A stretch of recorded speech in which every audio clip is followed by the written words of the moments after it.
잘 지내고 있습니다. 이제는 좀 편하게 말할 수 있을 것 같아요. 돌아보면은 별 계획 없이 무작정 온 것 같아요. 뉘른베르크에서 한 10개월 정도 임시 비자로 있다가 일단 신분이 중요하니까 학생 신분을 얻자. 그래서 대학원에 지원하기 시작합니다.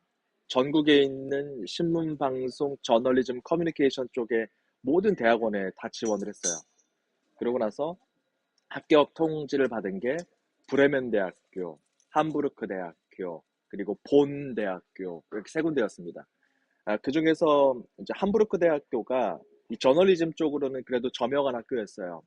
예를 들어서 이제 함부르크에 슈피겔 본사가 있는데 시사주간지 슈피겔 그 슈피겔 편집장이 함부르크 대학교 출신이기도 하고요. 그리고 이제 본, 브레멘 저희가 다 고려를 다 해봤는데 함부르크가 그래도 기회가 많다. 큰 도시니까. 제2의 도시니까. 그래서 저희가 함부르크를 답사를 합니다.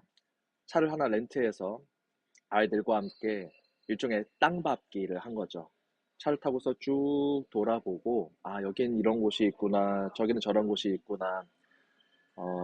그리고 이제 교회를 다녀가지고, 한인교회는 어디에 있는지, 뭐 이런 것들도 좀 체크하고. 근데 사실 하루 이틀 둘러봐서 뭘 알 수 있겠어요. 사실 그걸로는 뭐 저희가 정보를 파할 수는 없었고 대신에 이제 느낌, 이 도시가 우리랑 맞는지. 그래서 저희가 브레멘 찍고 함부르크 찍고 그렇게 돌아왔습니다. 그렇게 해서 이제 함부르크에 가야 되겠다 생각을 하고 함부르크의 나머지 이제 서류를 보내야 되는데 새 안스 수준의 독일어 어학 자격증이었어요. 그래서 이제 쭌라숑을 받고 대신에 나머지 어학 점수는 입학 전 몇 월 며칠까지 내라. 그렇게 이제 통보를 받고 저희가 이사 갈 준비를 합니다. 그래서 정말 진짜 공부하고 그리고 여러 가지 행정적으로 일 터진 것들 맡고 아이들 케어하고 아내하고 이렇게 저렇게 머리 쓰면서 진짜 참 마음고생을 많이 했던 것 같아요. 그래서 함부르크 이제 이사를 가야 되는데 지금 함부르크 합격증 외에는 아무것도 제 신분을 보장할 수 있는 게 없는 거예요. 내가 뭐 한국에서 뉴스 앵커를 했는지 아나운서를 했는지 아무도 모르고 관심도 없어요. 오로지 월세를 제대로 낼 수 있는 능력이 되느냐 이것만 따지는 겁니다. 그래서 당시에 있는 돈 없는 돈을 다 모으고 뭐 엄마한테 꾸고 장인어른한테 하소연하고 뭐 이렇게 해서 통장에 큰 돈을 만들어서 그것을 영문으로 뽑고 그걸 공증해서 자 한국에 내가 이 정도 그 재산이 있다. 그래서 지금은 내가 대학원에 합격해서 여기서 대학원으로 독일 생활을 시작할 건데 월세는 내가 한국에서 이렇게 돈을 조달할 수 있는 능력이 된다. 그런 식으로 증빙을 했어요. 근데 아무도 받아주지 않았죠. 함부르크에서 집을 보라고 이제 연락이 와서 두 번 갔었거든요. 뉘른베르크에 있을 때. 독일에 사시는 분들은 이게 얼마나 말도 안 되는 상황인지 아실 겁니다. 학생이고 독일에 직업도 없는데 임시 비자만 가지고 있는데 어, 대학원 합격증 하나만 갖고 있었고 그러고서 뉘른베르크에서 함부르크까지 이사를 온대요. 이거를 받아줄 수 있는 집주인들이 없죠. 인모스카우트, 인모벨트 이렇게 두 개의 부동산 사이트가 독일에 있는데 아내가 계속 지원을 했었거든요. 독일 부동산 사이트에서 집이 뜰 때마다 지원하고 함부르크 지역 내에서 뜨는 집들은 전부 다 지원을 했는데 그 중에 한 집이 저희 보러 오라고 한 거예요. 그래서 갔었는데 거기는 너무 비싼 동네고 가보니까 경쟁률이 진짜 치열하더라고요. 두 번째 갔는데 그 집이 저희를 받아줬죠.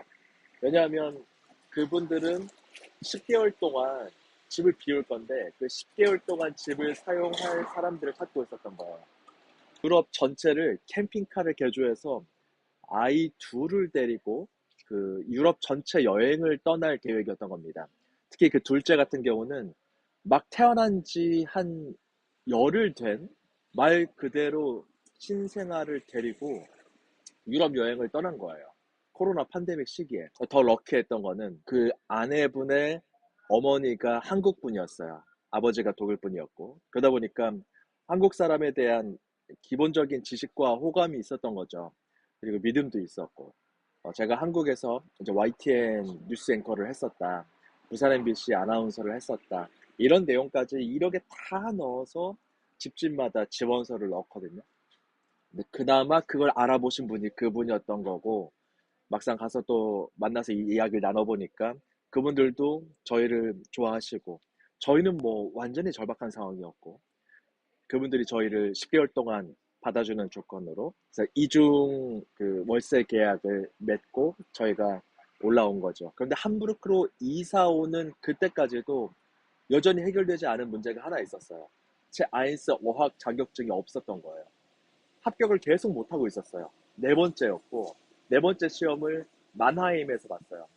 함부르크로 이사하고 나서 짐 다 내려놓고, 그 다음날 함부르크에서 만하임으로 기차 타고 내려가서 하룻밤 자고, 그러고 나서 시험을 봤습니다.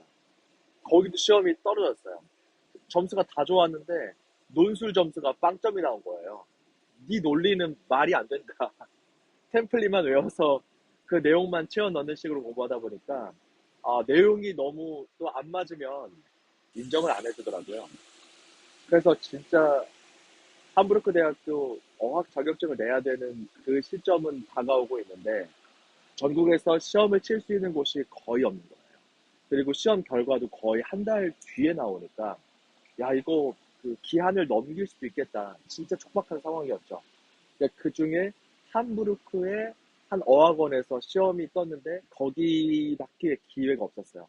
그래서 거기서 시험을 치고 그 어학원 원장님께 사정을 얘기하니까 이제 알겠다. 결과가 나오면은 빨리 알려주겠다. 다행히 그날 시험을 잘 쳤어요. 그러고 나서 이제 기다리는데 그 서류를 제출해야 되는 그 날 당일까지도 연락이 없는 거예요. 그래서 그날 함부르크 대학교 교정을 걸으면서 막 울고 있었어요. 저 이제 한국 돌아가야 되는 건가요?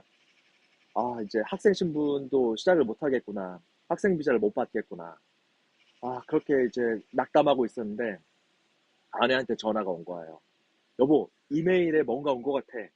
그래서 이메일을 열어보니까 그 어학원 원장님께서 시험 정식 결과가 나오기 전에 점수를 미리 이제 볼 수 있다고 하더라고요. 그래서 그걸 바탕으로 이 학생이 이 응시자가 합격했다, 안 했다.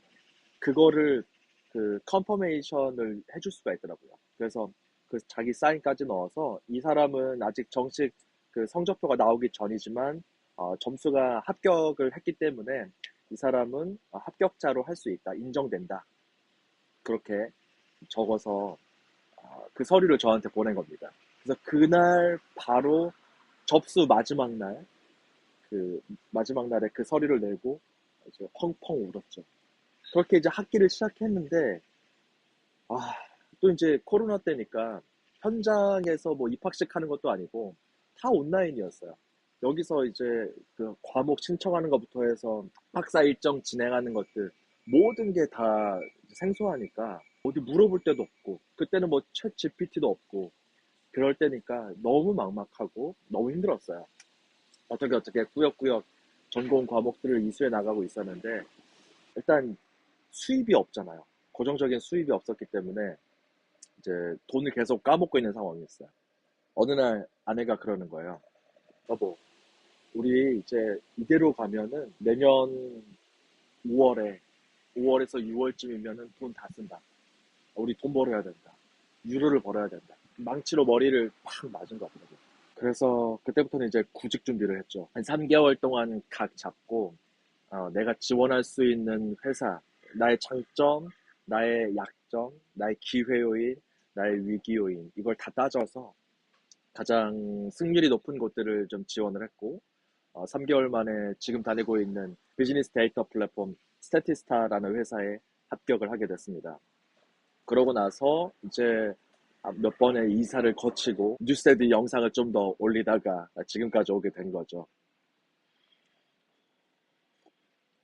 이제는 말할 수 있을 것 같아요. 독일 이민 6년 차 11월 19일 기점으로 2025년 독일에 온 지 6년째가 되는데 이민 잘 왔다.